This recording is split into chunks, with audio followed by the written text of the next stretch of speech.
নমস্কার, আমি অ্যাস্ট্রোলজার দীপ্তি ঘোষ। আজকে আপনাদের সাথে শেয়ার করব যে গণেশ চতুর্থীর শুভ সময় কি, গণেশ চতুর্থী কখন পড়ছে, রাহুকাল কি, সবটা।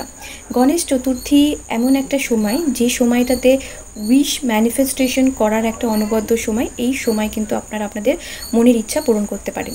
গণেশ চতুর্থী পড়ছে 6 সেপ্টেম্বর দুপুর 3:02।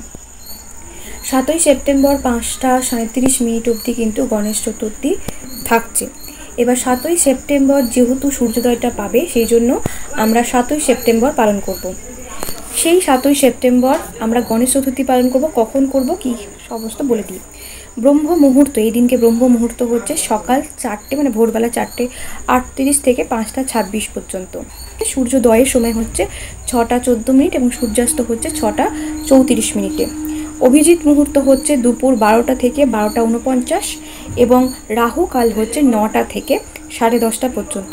তো রাহুকালে যেহেতু আমরা কোনো পুজো করি না, সেই জন্য পুজো করব কিন্তু আমরা 11টার সময়। মনে করা হয় যে গণেশজির জন্ম কিন্তু দুপুরবেলার দিকেই, সেজন্য 11টা থেকে 1:34 পর্যন্ত কিন্তু গণেশ চতুর্থীর ভালো সময় আছে।